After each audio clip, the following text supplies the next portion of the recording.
Baje la mano, jefe. Ese fue el momento en que la sala cambió. No cuando el abogado objetó, ni cuando el oficial tartamudeó, ni cuando el secretario levantó la vista del expediente y se paralizó. Cambió cuando vi al jefe de policía, sentado 2 filas detrás de la mesa de la fiscalía, levantarse a medias de su silla y hacer un gesto seco, urgente, desesperado, hacia el alguacil, mientras un monitor de video parpadeaba y cobraba vida. Yo ya había visto ese gesto antes, y no en hombres que querían la verdad. Siéntese, le dije. No se sentó. Primero sonrió, esa sonrisa fina y ensayada que algunos funcionarios usan cuando creen que un tribunal es solo otra oficina que pueden manejar. Luego se arregló la chaqueta y dijo: «Su señoría, necesito un momento con el abogado». «No», dije. La segunda pantalla se encendió. Y en esa pantalla, la mano de un oficial desapareció por el lado del copiloto de un auto antes de que se anunciara ningún registro, antes de que se estableciera ninguna causa probable, antes de que las palabras de su propio informe siquiera hubieran ocurrido. El abogado defensor no respiraba, el fiscal dejó de barajar papeles, los miembros del jurado se inclinaron hacia adelante en un solo movimiento, como si estuvieran tirados por el mismo hilo. El oficial en el estrado miró la pantalla una vez y luego al jefe. Eso me dijo más que cualquier testimonio.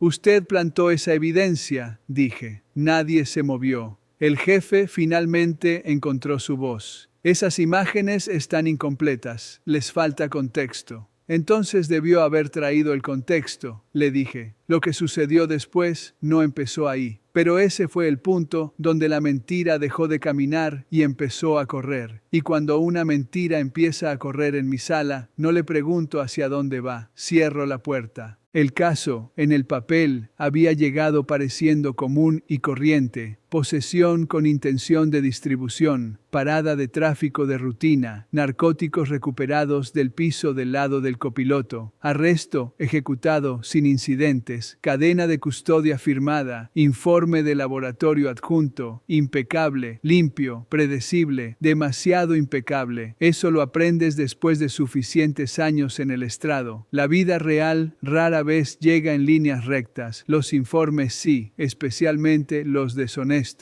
El acusado era un joven con ambas manos entrelazadas tan fuertemente frente a él que sus nudillos permanecieron blancos durante toda la selección del jurado. No era dramático, no actuaba para la sala, no interrumpía. Cuando se leyó el cargo, miró a la mesa y le susurró algo a su abogado. El abogado se puso de pie y dijo: «Él dice que esas drogas no estaban en el auto. Eso por sí solo no es notable. Escucho negaciones todas las semanas». Lo que me llamó la atención fue lo que vino después. Él dice que el oficial metió la mano por el lado del copiloto antes de que siquiera le dijeran que saliera del vehículo. El fiscal se puso de pie de inmediato. Declaración interesada. La defensa no se sentó. Entonces presenten la cámara corporal. Ahí estaba, la primera colisión. El fiscal dijo que las imágenes se presentarían en el momento adecuado. La defensa dijo que ya las había solicitado 2 veces. Pregunté si se habían entregado. El fiscal revisó su expediente, consultó con el oficial sentado cerca de la baranda, volvió a revisar y finalmente dijo: «Aún estamos esperando que el departamento las envíe». Esa respuesta no encajaba con la fecha del arresto. Las imágenes de una cámara corporal no son escrituras a mano enterradas en un archivo. O se conservan o no se conservan. Los retrasos ocurren, pero no sin una razón y no sin un reloj corriendo. Le pedí al oficial que hizo el arresto que se pusiera de pie. Lo hizo.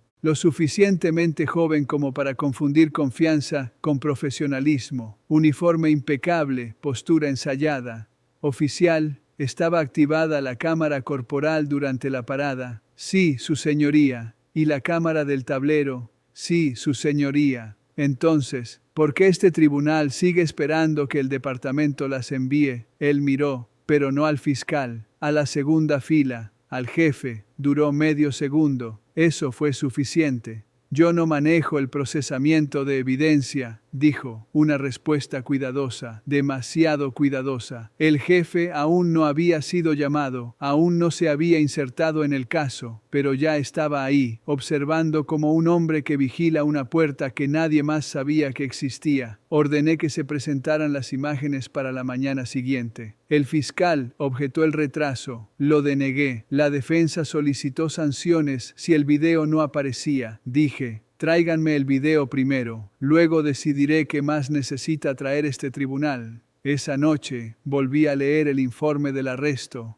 Parada de tráfico por una luz trasera rota a las 9:14 p.m. Conductor identificado. Pasajero nervioso. Se detecta olor. Se le pide al pasajero que salga. Se realiza el registro. Se encuentran narcóticos. Se realiza el arresto. Simple, excepto que en la página 2 los tiempos cambiaban. La anotación de la solicitud de la unidad canina, K9, estaba sellada a las 9:16 p.m. pero los narcóticos supuestamente se recuperaron a las 9:15 y la hoja de inventario tenía una firma digital con una hora posterior al formulario de ingreso de propiedad que la referenciaba. Cosas pequeñas, cortes de papel, el tipo de cosas que la gente espera que un tribunal ocupado no note. A la mañana siguiente, las imágenes aún no habían llegado. El fiscal se levantó pidiendo disculpas. Problema técnico, retraso en la exportación, archivo corrupto. He escuchado todas las excusas que la tecnología puede vestir. Todas suenan igual cuando hay miedo debajo de ellas. La defensa propuso excluir la evidencia. El fiscal rogó por más tiempo. Antes de que yo pudiera emitir un fallo, el jefe se puso de pie nuevamente. No tenía lugar en ese piso. No tenía derecho a intervenir, ni invitación, pero ahí estaba. Su señoría, dijo, mi departamento se toma muy en serio la divulgación de pruebas. Estamos trabajando diligentemente.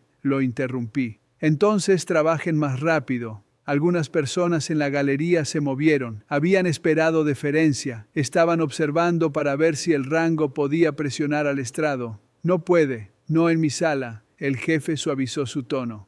Hubo un problema de migración de servidores. ¿El servidor migró antes o después de este arresto? Silencio. Él dijo. Tendría que verificarlo. Por favor, hágalo sentado. Esa vez sí se sentó. El abogado defensor, un hombre paciente hasta ese punto, pidió permiso para interrogar al oficial que realizó el arresto sobre la línea de tiempo. Lo permití. Oficial, dijo, ¿cuándo vio por primera vez el contrabando? Cuando registré el vehículo. ¿Después de que el pasajero salió? Sí. ¿Después de que olió los narcóticos? Sí. ¿Después de que anunció el registro? Sí. Cada sí llegaba demasiado rápido. El abogado caminó hacia el tablero de pruebas y colocó el informe junto a la bitácora de despacho. Entonces, ayúdenos a entender por qué su transmisión de radio solicitando refuerzos menciona una posible recuperación antes de que su informe diga que comenzó el registro. El oficial miró el papel, luego, de nuevo, al jefe. Pude haberme equivocado al hablar por la radio. Se equivocó al hablar sobre la recuperación de evidencia que, según su propio informe, aún no había sido descubierta. El fiscal objetó. Argumentativo. Lo denegué. El oficial se ajustó el cuello de la camisa. Era una situación fluida. Esa frase, cuando los hechos empiezan a resbalar, la gente busca la niebla. El abogado defensor dio un paso más cerca. Lo suficientemente fluida como para hacer retroceder el tiempo. El fiscal volvió a objetar. Sostenida en cuanto a la forma, pero la pregunta había aterrizado, y esa fue la segunda colisión, no la discrepancia en sí, el intento de enterrarla en el procedimiento. Para el mediodía llegaron imágenes parciales de la cámara corporal, parciales. El fiscal las presentó como una concesión exprimida de un sistema difícil. La defensa quería el archivo completo, yo también, pero el Estado instó a que procediéramos con lo que se había recuperado. Interesante elección de palabras. Permití que las imágenes imágenes se reprodujeran provisionalmente, dejando constancia en el acta de la objeción de la defensa por estar incompletas. La pantalla cobró vida con el grano nocturno y las luces de la patrulla. El oficial se acercó al lado del conductor, pidió licencia y registro. El conductor cumplió. El pasajero, nuestro acusado, se quedó quieto, sin movimientos bruscos, sin intentar alcanzar nada, sin pánico. El oficial dijo: «Pareces nervioso». El joven respondió: «Es la policía». ¿Debería estar relajado? Algunos en la galería casi sonrieron. El oficial en la pantalla no lo hizo. Entonces, de repente, el video saltó. No fue un fallo técnico, saltó. En un fotograma, el acusado estaba en el asiento.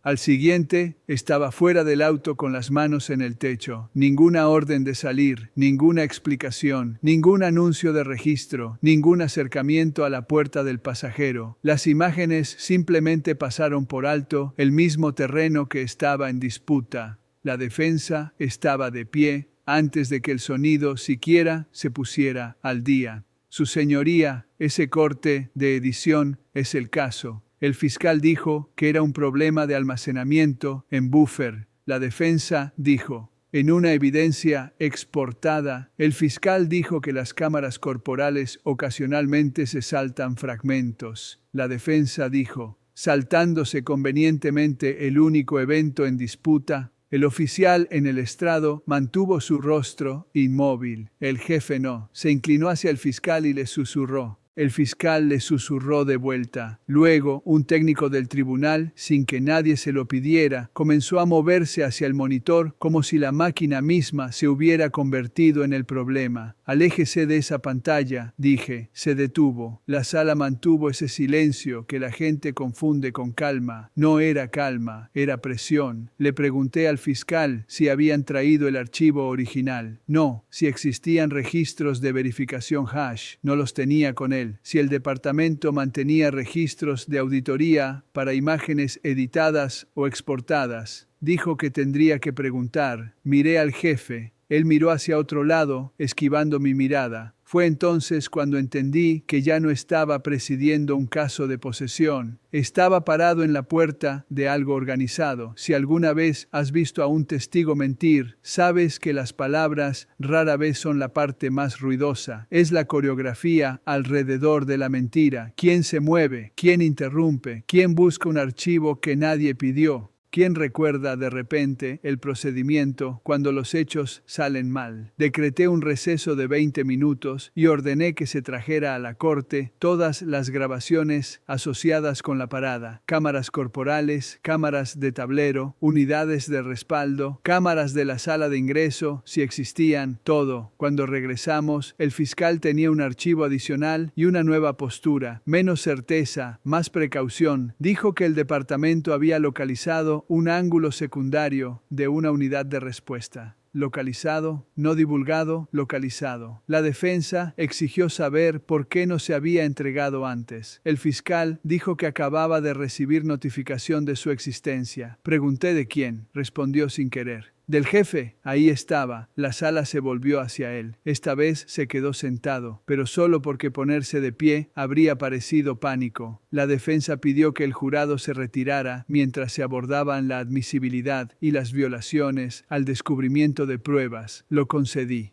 El jurado salió lentamente, cada uno tratando de no mirar por demasiado tiempo al hombre que de repente se había vuelto más importante que el fiscal. En el momento en que la puerta se cerró, el abogado defensor no desperdició ni un respiro. Su señoría, el jefe de policía, ahora está curando la evidencia en video en un caso penal abierto que involucra a su subordinado. Solicito la desestimación, sanciones y que se remita el caso para investigación. El fiscal protestó, diciendo que el lenguaje era incendiario. Dije, es preciso. El jefe finalmente se levantó. Con el debido respeto, juez, mi participación fue administrativa. Entonces, ¿por qué?, pregunté. El abogado se enteró de la evidencia por usted, en lugar de la unidad de evidencia. No tenía una respuesta limpia, así que ofreció una grande.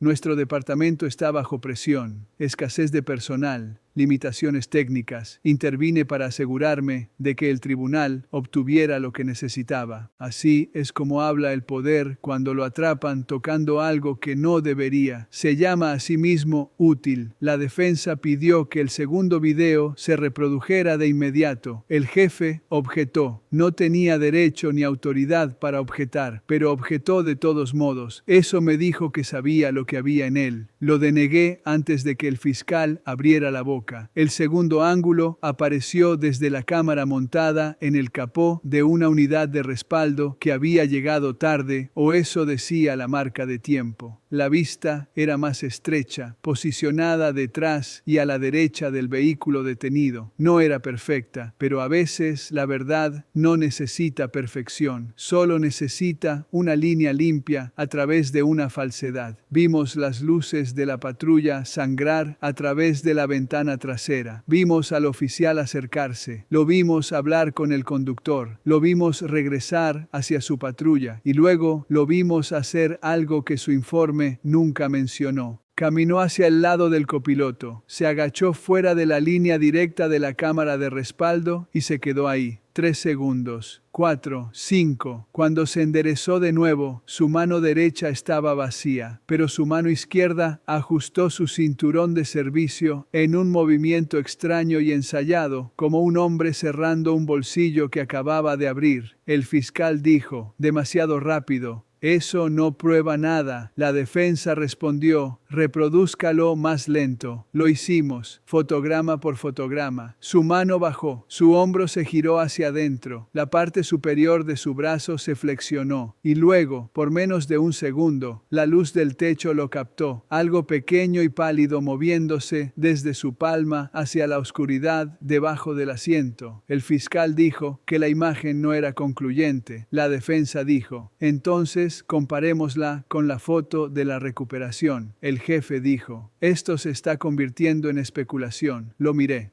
Parece inusualmente ansioso por etiquetar la evidencia antes de que lo haga el tribunal. Sostuvo mi mirada un momento demasiado largo. Eso no era confianza, era hábito. Un hombre acostumbrado a que las habitaciones se doblegaran a su alrededor. La defensa produjo la foto de la evidencia. Envoltorio de plástico transparente, paquetes blancos, recuperados supuestamente a plena vista en el piso del auto. Congelamos de nuevo el fotograma del segundo ángulo. Mismo tamaño, mismo color, misma posición. El fiscal pidió acercarse al estrado. Se lo negué. Hay momentos en que una conferencia privada es útil. Este no era uno de ellos. Lo que estaba sucediendo pertenecía a la vista pública. El oficial en el estrado comenzó a cambiar su peso. Un talón, luego el otro. Su mano se movió hacia su cuello nuevamente, luego hacia el borde del banquillo de los testigos, luego plana contra la madera. Oficial, dije, mire la pantalla. Lo hizo. ¿Es usted el que está en la puerta del lado del copiloto? Sí. ¿Qué está haciendo ahí? Revisando el interior, antes del registro. Tenía motivos para estar preocupado. Lo suficientemente preocupado como para meter la mano dentro del vehículo. No lo recuerdo. Una mala respuesta. No porque fuera falsa, porque fue elegida. La defensa intervino. ¿Ver las imágenes refrescaría su memoria? El oficial tragó saliva. No. Otra mala respuesta. El fiscal pidió rehabilitar al testigo. Denegado por el momento. Le pregunté al oficial de nuevo. ¿Puso usted algo en ese auto? No, salió duro, seco, demasiado duro. ¿Alguien actuando con su conocimiento puso algo en ese auto? No. Entonces, ¿por qué? Pregunté. ¿Tiene este tribunal un informe que omite su acercamiento al lado del pasajero, un archivo de cámara corporal al que le falta la secuencia en disputa y un segundo video que apareció solo después de que este tribunal ordenó la producción completa? Miró al jefe, no al fiscal, no al estrado del jurado, no al secretario, al jefe. Esa era la tercera vez que sus ojos hacían la misma confesión. Ahora escuchen con atención, porque aquí es donde las personas con autoridad a menudo cometen el error del que nunca se recuperan. Creen que la primera mentira puede ser defendida por una segunda y la segunda por una tercera, y que el rango puede sostener el peso hasta que la verdad se canse. La verdad no se cansa. Las personas sí. El fiscal se levantó y pidió un receso para revisar las imágenes. La defensa objetó, argumentando que cada pausa le estaba dando tiempo al departamento para construir una historia más limpia. El jefe habló de nuevo sin permiso. Su señoría, esto se ha vuelto perjudicial. Pregunté, ¿para quién? No respondió, porque ahora ya no estábamos discutiendo sobre un acusado solitario. Estábamos discutiendo sobre una cadena, un sistema, un patrón que aún no había mostrado su tamaño completo. Concedí 10 minutos, no para reparar su caso, para ver quién usaría el tiempo para huir. Cuando el tribunal se volvió a reunir, el fiscal parecía un hombre que había aprendido demasiado rápido, y nada de eso lo ayudaba. Informó al tribunal que el departamento no podía, en ese momento, producir los registros de metadatos originales para la exportación de la cámara corporal. La defensa soltó una carcajada, no por humor, por incredulidad. Pregunté por qué los registros no estaban disponibles. El fiscal dijo, el técnico de evidencia que manejó el archivo no está presente. ¿Dónde está? No disponible. Lo que significa... El fiscal miró al jefe. Me dicen que lo enviaron a casa. ¿Quién? Silencio. ¿Quién? Repetí. El fiscal exhaló. El jefe. Hay respuestas que aclaran y respuestas que detonan. Esa detonó. La defensa solicitó de inmediato que el jefe prestara juramento como testigo. El fiscal objetó. Pregunté sobre qué base. Relevancia.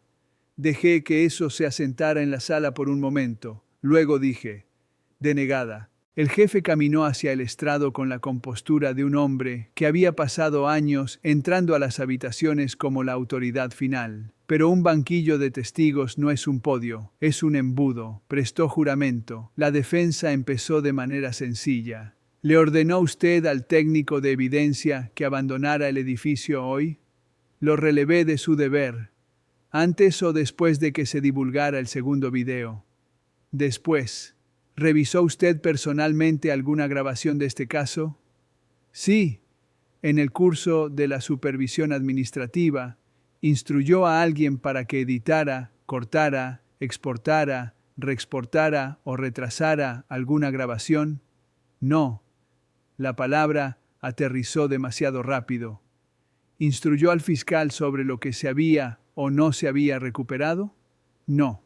El fiscal giró la cabeza. Ese movimiento importaba. La defensa preguntó. Entonces, ¿por qué el abogado representó ante este tribunal que el segundo video había sido localizado a través de su notificación? El jefe dijo. Le informé que existía. Eso no es lo mismo que dirigir el caso. La defensa tomó una página del archivo de descubrimiento y la levantó. ¿Es este su correo electrónico? Él lo miró. Parece serlo. Lea la línea resaltada. No quería hacerlo. Le ordené que la leyera. Lo hizo. Use en el ángulo de la patrulla solo si es necesario. La cámara corporal debería ser suficiente. Nadie habló. La defensa dijo. ¿Necesario para qué? El jefe respondió. Para la integridad procesal. Integridad procesal, repitió la defensa, no integridad fáctica. El jefe empezó a decir algo, se detuvo, intentó otra ruta. Era una taquigrafía, una forma de hablar. ¿Una forma de hablar para referirse al ocultamiento? Preguntó la defensa. El fiscal objetó. Sostuve la objeción en cuanto a la redacción. Luego me volví hacia el jefe. Explique el correo electrónico. Se irguió. ¿Se refiere a evitar evidencia acumulativa? No, dije. Se refiere a controlar qué evidencia ve este tribunal. Me miró directamente entonces y por primera vez vi cómo se resquebrajaba su cálculo. No colapsaba, se resquebrajaba. Hay una diferencia. El colapso es repentino. El resquebrajamiento es ruidoso. La defensa pidió el historial de auditoría de las cámaras corporales del sistema en la nube del departamento. El fiscal dijo que no podía autenticar tales registros inmediatamente. La defensa pidió que el tribunal emitiera una orden directa. Lo hice. Mientras el secretario la preparaba, el jefe intentó una última maniobra. Su señoría, con respeto, esta línea de investigación está poniendo en peligro enjuiciamientos activos. Una elección de palabras fascinante. No este enjuiciamiento, enjuiciamientos. En plural, la defensa lo escuchó. Yo también. Es posible que acabe de ampliar esta investigación, le dije. La sala se quedó quieta de nuevo. Si todavía me sigues, entiendes lo que eso significaba. Un hombre bajo presión rara vez inventa un lenguaje completamente nuevo, recurre a lo que ya conoce, y lo que el jefe ya sabía, aparentemente, era que esto era más grande que una sola parada, un solo oficial y un solo acusado asustado. Los registros de auditoría de la nube llegaron electrónicamente antes de que terminara la hora. El secretario los imprimió, yo mismo los leí. Carga original a las 21:42. Duración completa 12 minutos 14 segundos. Archivo de cámara corporal exhibido en el tribunal 7 minutos 3 segundos. Acción de exportación registrada a las 02:11 am. Credencial de usuario asociada con anulación de supervisión, supervisory override. Iniciales del administrador del departamento, MR. El nombre del jefe era Michael Rains. El fiscal lo vio por encima de mi hombro y se sentó muy lentamente. La defensa no se movió. Los abogados experimentados saben que no hay que apresurar el golpe cuando el muro ya está cayendo. Le pregunté al jefe, ¿son esas sus credenciales? Él dijo, las cuentas administrativas se comparten en circunstancias de emergencia. Pregunté, ¿hubo una emergencia? Él dijo, mantenimiento del sistema. En ese punto, incluso el oficial en el estrado cerró los ojos. Un detalle minúsculo, pero lo vi. Me volví hacia él. Oficial, usted sigue bajo juramento. Levantó la vista. ¿Recuperó esos narcóticos de ese vehículo como afirmó en su informe? Abrió la boca. El jefe dijo, no responda a eso sin un abogado. No tenía derecho a decirlo. Golpeé mi mazo una vez. Jefe, una interrupción más y haré que lo saquen. Se quedó en silencio. La garganta del oficial se movió. Sus ojos ya no estaban en la pantalla, ya no estaban en la defensa, ya no estaban en mí, estaban en el piso. Oficial, dije, esta es su oportunidad. Susurró algo. Hable más fuerte. Yo los encontré, dijo. ¿Dónde? Sin respuesta. ¿Dónde? Presionó ambas manos contra el banquillo de los testigos. Estaban en mi guante. Se pudo escuchar a alguien en la galería inhalar aire. El fiscal se levantó tan rápido que su silla golpeó el piso. El jefe dijo, eso no es lo que quiere decir. Golpeé el mazo de nuevo. Usted guardará silencio. La defensa no interrumpió. Inteligente, dejar caminar al testigo. El oficial continuó porque una vez que una mentira se rompe bajo juramento, rara vez se detiene en la primera fractura. Él me dijo que el chico tenía antecedentes, dijo el oficial. El rostro del jefe cambió entonces, no a pánico, a ira, el tipo de ira que los funcionarios reservan para los subordinados que dejan de ser útiles. ¿Quién se lo dijo?, pregunté. Ahora miraba al frente, como si mirar a cualquier otro lado lo matara. El jefe, el fiscal dijo, casi para sí mismo, Dios mío, el jefe se puso de pie. Niego eso, categóricamente. Siéntese, dije. Permaneció de pie, le hice un gesto con la cabeza al alguacil. El alguacil dio un paso. Eso fue suficiente. El jefe se sentó. Le pregunté al oficial. ¿Le instruyó el jefe Raines que colocara esos narcóticos en el vehículo? Dijo que si la parada salía mal, no íbamos a regresar con las manos vacías. Responda a mi pregunta. Sí. La defensa cerró los ojos por un segundo, no con alivio, con disciplina, la versión de un abogado de aferrarse a la barandilla mientras el piso cede. El fiscal pidió retirarse del caso. Concedido. Luego hice lo que el momento requería y lo hice sin un discurso. Este juicio se detiene aquí. Las palabras golpearon más fuerte porque no las adorné. Me volví hacia el secretario. Elimine la evidencia del registro, al alguacil. Detenga al testigo, al ayudante del sheriff en la puerta. Nadie sale de esta sala sin mi orden. El jefe se puso de pie de nuevo, esta vez no para objetar, sino para comandar la sala por instinto. Juez, usted se está extralimitando. No, dije, me estoy poniendo al día. Dio un paso atrás. No mucha gente lo notó. Yo sí.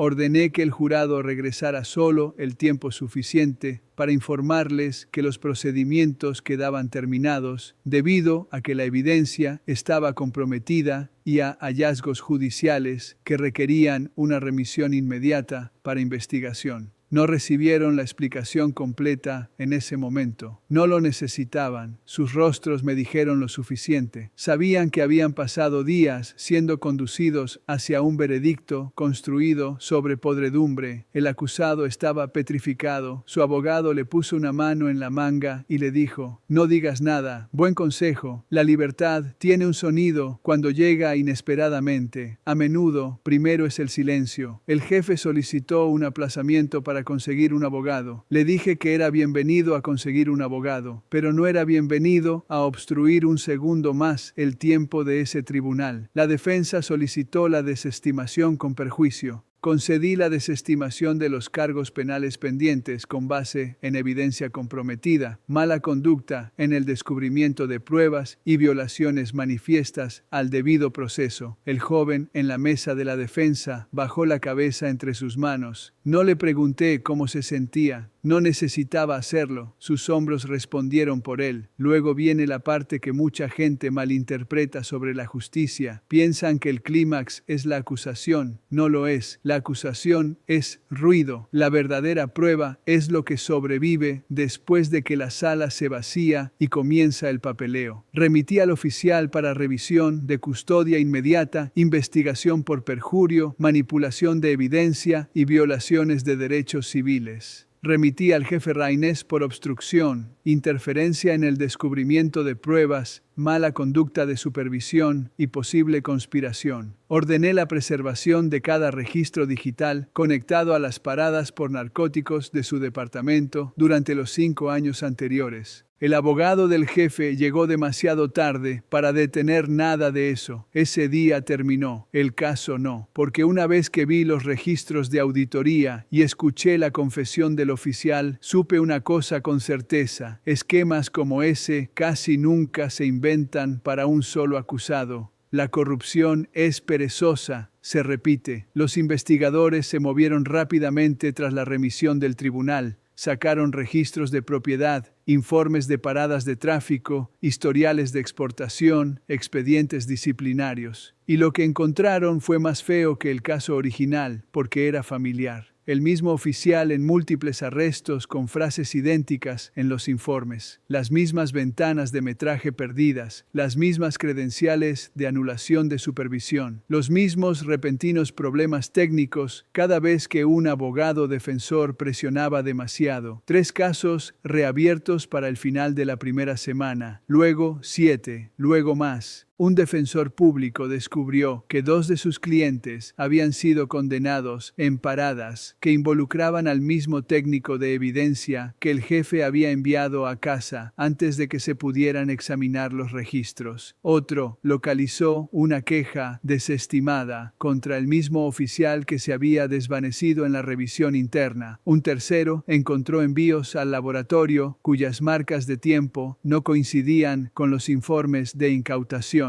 Patrón, esa palabra importa en la ley, porque el patrón es donde muere la coincidencia. El jefe Raines salió en televisión primero. Siempre lo hacen cuando piensan que la postura puede correr más rápido que las pruebas. Habló de confianza en el proceso, malentendidos lamentables, ataques políticamente motivados contra las fuerzas del orden. Llamó al oficial un individuo problemático que pudo haber actuado solo, pero surgieron correos electrónicos, luego mensajes de texto. Luego un memorando interno sobre expectativas de productividad en la aplicación de la ley de narcóticos, ligado a solicitudes de financiamiento de la unidad. Una línea se destacaba: las paradas débiles no pueden seguir yéndose libres si queremos que los números se mantengan. Números. Así es como a menudo se presenta la corrupción ante la burocracia, no como maldad, como métricas. Para entonces, el oficial había dejado de proteger a nadie más que a sí mismo. Admitió que algunas paradas se trataban como salvables si un registro resultaba vacío después de un largo objetivo de vigilancia. Dijo que los supervisores usaban frases, no órdenes. No regresen con las manos vacías. Hagan que la parada cuente.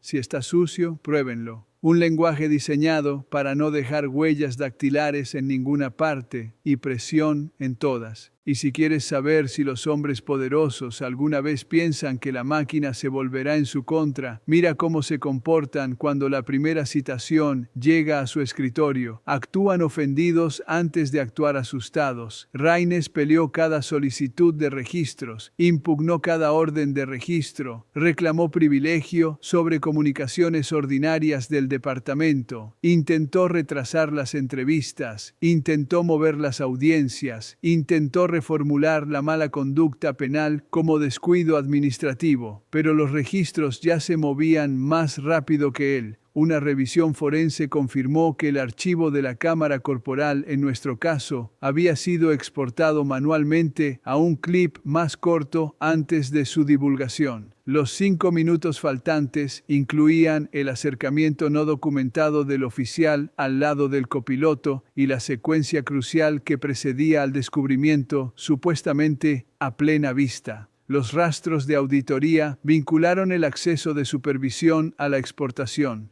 El técnico admitió que le habían dicho que limpiara el archivo para el tribunal, aunque luego dijo que nunca se le ordenó directamente que eliminara la evidencia de la plantación de drogas. Esa es otra cosa que a la corrupción le encanta: lenguaje parcial, verbos sugerentes, ninguna oración completa que alguien pueda citar limpiamente. No lo salvó. El oficial fue acusado, luego Raynes fue acusado, no con una vaga falla administrativa, con obstrucción, manipulación de pruebas, mala conducta oficial. Le siguieron acusaciones de conspiración para violar los derechos civiles en la investigación más amplia. Su placa no lo protegió, su título no suavizó la acusación. La autoridad no es una armadura una vez que el expediente se vuelve en tu contra. Primero fue suspendido, luego despojado de su mando. El día que eso se hizo público, las cámaras se aglomeraron en los escalones del tribunal. La gente quería indignación, querían un discurso, querían truenos. Les di una oración. Ningún uniforme está por encima de la Constitución. Eso fue suficiente. Meses después, luego de que los titulares se habían enfriado y el papeleo se había engrosado en el tipo de pilas que rompen los casos débiles y prueban los fuertes, pensé en el joven acusado de ese primer día, el que se había sentado con las manos entrelazadas tan fuerte que se volvieron blancas. Había estado a centímetros de ser tragado por un sistema que había decidido que la eficiencia importaba más que la verdad. Si su abogado no hubiera presionado, si el retraso de la cámara corporal no hubiera sido cuestionado, si el segundo ángulo hubiera permanecido enterrado, si al jefe se le hubiera permitido una palabra privada más, un archivo perdido más, un mal funcionamiento conveniente más, ese joven se habría convertido en una estadística de condena, otra línea en un informe anual, otro número utilizado para elogiar la aplicación agresiva de la ley. En cambio, el expediente los detuvo. Por eso los tribunales importan cuando funcionan como deben. No porque los jueces seamos héroes, no lo somos. Somos custodios de una línea, y esa línea no significa nada si se mueve para el poder y solo se endurece para los que no lo tienen. He presidido innumerables casos, algunos trágicos, algunos absurdos, algunos lo suficientemente pequeños como para desaparecer en el siguiente llamado a la lista. Pero los que se quedan conmigo no siempre son los más ruidosos. Son aquellos en los que se le hace a la sala una pregunta sencilla: ¿diremos la verdad ahora o vestiremos la mentira y fingiremos que todavía pertenece aquí? Ese día, la mentira llegó vestida con placas, procedimientos y una confianza pulida. Aún así, fracasó. Y si has llegado hasta aquí, entonces, ¿sabes por qué te cuento esto ahora? No por espectáculo, no porque la corrupción sea rara, porque no lo es, y no porque la justicia siempre llegue a tiempo, porque no lo hace. Te lo cuento porque las personas en el poder cuentan con el agotamiento, cuentan con el retraso, cuentan con el archivo perdido, el abogado defensor cansado, el expediente apresurado, la suposición del público de que si alguien fue arrestado, algo debió haber allí. A veces no había nada allí, a veces fue puesto allí, y a veces la mano que lo puso allí pertenece a las mismas personas que juraron prevenirlo. Ese día, en mi sala, tenían el informe, los narcóticos, la placa, la cadena de custodia, la confianza, y por un tiempo tuvieron la sala, hasta que las imágenes cambiaron, hasta que la línea de tiempo se resquebrajó, hasta que el oficial miró al jefe una vez de más, hasta que llegaron los registros, hasta que la verdad se volvió demasiado visible para manejarla. Entonces toda la estructura se dio a la vez, de la misma manera en que lo hacen las vigas podridas, después de sostenerse por más tiempo del que alguna vez debieron. El acusado salió libre, el oficial salió bajo custodia, el jefe salió en desgracia, seguido no por saludos, sino por investigadores, y los casos detrás de ellos comenzaron a reabrirse como puertas en un pasillo oscuro. Esa es la parte que quiero que recuerdes, no mis palabras, no el mazo, ni siquiera la acusación. Recuerda lo cerca que estuvo de ganar la mentira. Recuerda lo ordinaria que se veía al principio. Recuerda que la corrupción más peligrosa no es la que grita, es la que archiva papeleo, retrasa videos, cita el procedimiento y se llama a sí misma orden. Pero la ley sin integridad no es orden, es teatro. Y cuando el teatro intenta pasar por justicia frente a mí, hago lo que hice ese día. Detengo el juicio, elimino la evidencia, llamo a la mentira por su nombre y luego me aseguro de que las personas que la plantaron aprendan cómo suena un registro real cuando se cierra sobre ellos.